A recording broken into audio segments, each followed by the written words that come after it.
बालासोर में हुए ट्रेन हादसे के 51 घंटे बाद दोनों पटरियों पर ट्रेन फिर से दौड़ना शुरू हो गई है। बुधवार की तय समय सीमा से पहले ही ट्रैक को बहाल कर दिया गया। खुद रेल मंत्री अश्विनी वैष्णव बहानगर रेलवे स्टेशन पर मौजूद थे जब ट्रैक चालू होने के बाद पहली मालगाड़ी को रवाना किया गया और अपनी टीम को अच्छा काम करने के लिए रेल मंत्री के द्वारा बधाई दी गई।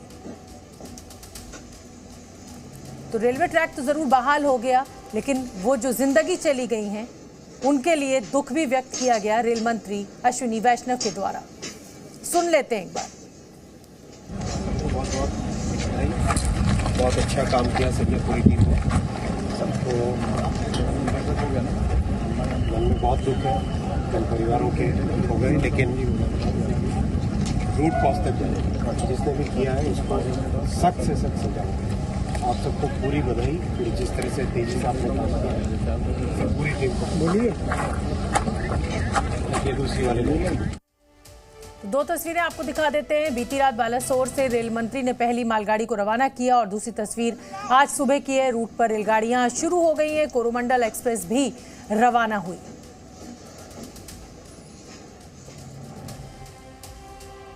बालासोर हादसे के 3 दिन बीत जाने के बाद भी लोग अपनों की तलाश में भटक रहे हैं। बालासोर में हमारी टीम को ऐसे कई लोग मिले जो अपनों की तलाश में अभी तक भटक रहे हैं।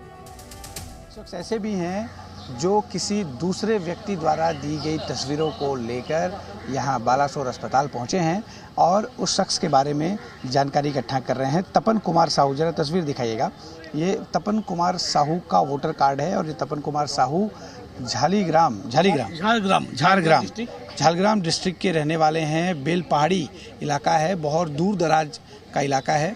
इनके परिवार के लोग तो नहीं आए हैं, हम ये भी जानेंगे आखिर क्यों नहीं आए परिवार के लोग। साथ ही इन्हें किससे जानकारी मिली और ये जो तलाश कर रहे हैं कहाँ कहाँ अभी तक गए। आपसे जानना चाहूँगा कि तपन कुमार साहू के परिवार के लोग क्यों नहीं आए? सर, ये जो रेफरेंस मिला, हम लोग जब यहाँ पर आए हैं तो हमारा खड़गपुर शहर के जो सब डिविजनल ऑफिसर उनको परमिशन इन्फॉर्म करके आए हैं। तो हमारा डिप्टी मजिस्ट्रेट वहाँ पर है डॉक्टर श्री सोमनाथ दत्त ने, उन्होंने रिक्वेस्ट किया कि आप ये बंदा को नहीं मिल रहा है, बहुत खोजा है को। तो इनका परिवार का आदमी इतना फाइनेंशियल वीक है, आने का लायक भी नहीं है। तो इसीलिए सर ने बोला आप लोग जब जा रहे हो तो खोज कर कहीं टेस्ट मिलता है तो हेल्प करो। जो डॉक्टर हैं इनसे बातचीत करेंगे, क्या कुछ अभी तक इन्हें डिटेल मिल पाई है इसके बारे में जानेंगे। सबसे पहले आप ये बताइए कि क्या कुछ आपकी प्लानिंग है, क्या आप करना चाहते हैं? हम लोग यहाँ पे आए हैं, जो बंगाल के जो हमारे पेशेंट्स हैं, अगर कोई यहाँ पे है क्रिटिकल में है या कैसे हैं, बहुत जन को खबर नहीं मिल रहा, बहुत जन मिसिंग है। हम लोग ये जो मेडिकल कॉलेजेस उड़ीसा में है, कटक में है, यहाँ पे हम लोग सर्वे कर रहे हैं कि कोई हमारा बंगाल के कोई है कि नहीं, रेसिडेंट है कि नहीं है, तो कौन से हालात में है। अगर कोई खबर बहुत जन ढूंढ रहे हैं कि बहुत जन मिसिंग है, उनको मिला नहीं है, तो कोई मिले होंगे तो हम लोग इन्फॉर्मेशन नहीं। और इसी खबर पर पूजा मेहता संवाददाता बालासोर से ग्राउंड रिपोर्ट उन्होंने हमें भेजी है, वो आपको दिखा देते हैं। और पूजा इस समय हमारे साथ लाइव है। पूजा, ट्रेन पटरियों पर एक बार फिर से दौड़ने लगी है और मुझे ये भी जानकारी है कि हरे रंग के पर्दे दोनों तरफ लगाए गए हैं ताकि जो भी ट्रेन वहां से गुजरे, कम से कम उसमें बैठे हुए लोगों का दिल ना डरे कि इस तरीके का हादसा यहीं पर हुआ था, क्योंकि बिखरा हुआ सामान, टूटी फूटी वो बोगियां, सब कुछ वहां पर वैसा का वैसा ही है अभी। बिल्कुल शोभना, मैं आपको तस्वीरों के जरिए दिखाना चाहती हूँ। इस ट्रैक पर फिर एक बार जो है ट्रेन चलना शुरू हो चुकी है और पैसेंजर ट्रेन चल रही है। ये आप जो देख रहे हैं ये तस्वीर बहानगा बाजार की है। ये घटना स्थल है जहाँ पर शुक्रवार 7 बजे वो दुर्घटना घटी और कोरोमंडल एक्सप्रेस के 8 से 10 कमरे जो है वो पटरी से उतर जाते हैं। अप लाइन डाउन लाइन जो है बीती रात को रेल मंत्री अश्विनी वैष्णव के मौजूदगी में जो है उसे बहाल कर दिया गया। ट्रायल रन्स किए गए और उसके बाद आज सुबह से जो है फिर एक बार पटरी पर लौटी है ट्रेन। आपको दिखा दे कि दोनों लाइंस पर आपको ट्रेनें दिखेंगी। देखिए, जहां एक तरफ डाउन लाइन से ट्रेन आगे बढ़ती हुई जा रही है, आपको अप लाइन में भी ट्रेन दिखेंगी, क्योंकि लगातार जो है एक डर के साए में सारा रेस्टोरेशन का काम चल रहा था, क्योंकि इतनी बड़ी दुर्घटना घट चुकी है, 275 लोगों की जान गई है। लिहाजा लगातार इंस्पेक्शन का काम भी किया जा रहा था जब रेस्टोरेशन का काम खत्म कर लिया गया था। इसलिए आप तस्वीरों में देखिए अभी जो है बिल्कुल नॉर्मल हो चुकी है ट्रेन सर्विसेज। अब और डाउन दोनों लाइन पर जो है फिर एक बार रेल सेवाओं को जो है बहाल कर दिया गया बिल्कुल है। पूजा, और हम देख रहे हैं कि रफ्तार यहाँ पर इस खास तौर पर उस हिस्से में बहुत कम रखी जा रही है। जो भी रेलगाड़ियां वहां से गुजर रही हैं, चाहे वो मालगाड़ी हो चाहे वो पैसेंजर ट्रेन हो, जिस जगह पर ये हादसा हुआ था, तो इसकी कोई खास वजह बताई जा रही है या ये एहतियात बरता जा रहा है अभी रेलवे की तरफ से? बिल्कुल शोभना, मैं आपको बता दूं ये एक पासिंग स्टेशन है। जो भी ट्रेन यहाँ से गुजरती है, जिनका स्टॉपेज यहाँ पे नहीं होता है, उनको परमिसिबल स्पीड दी गई है 130 किलोमीटर प्रति घंटे की रफ्तार से ट्रेन यहाँ से जा सकती है। चूंकि यहाँ पर ट्रेन ट्रैक्स टूटे थे, ओवरहेड जो लाइन्स है वो टूट गई थी और तमाम वो रिपेयर का काम किया गया था और रेस्टोरेशन का काम कर लिया गया था, इसलिए यहाँ पर फिलहाल जो ट्रेनें जा रही है वो बेहद धीरे धीरे जा रही है।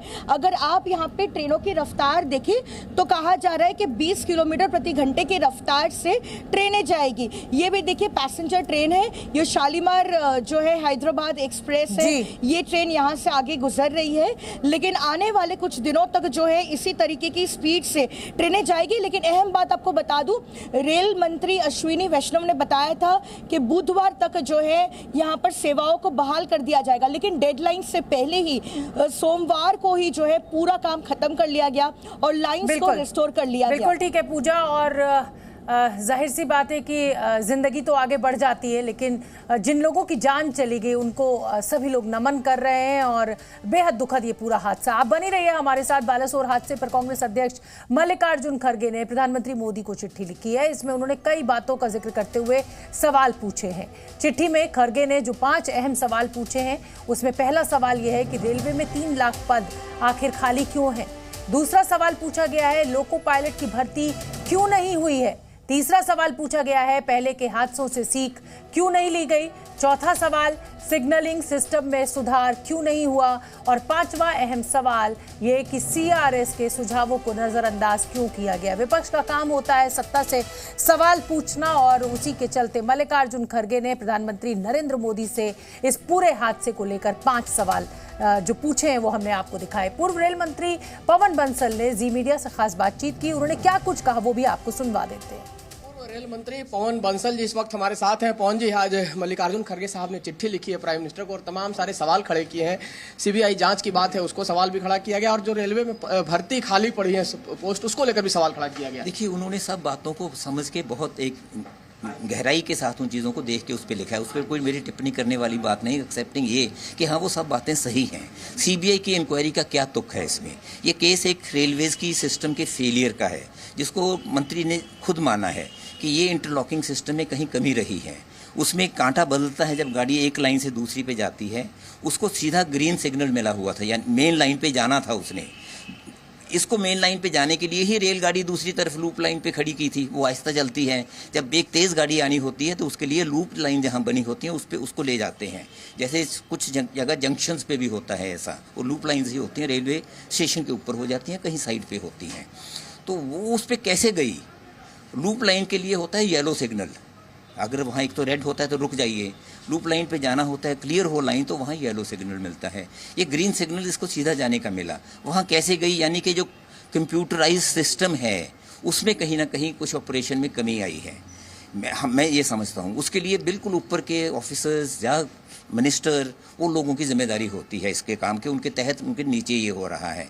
और अब ये सीबीआई इंक्वायरी से ऐसा लगता है कि शायद उधर उससे ध्यान भटकाया जा रहा है, दूसरी तरफ किया जा रहा है। अगर ये बात था तो वो स्पष्टता के साथ ज़ी न्यूज़।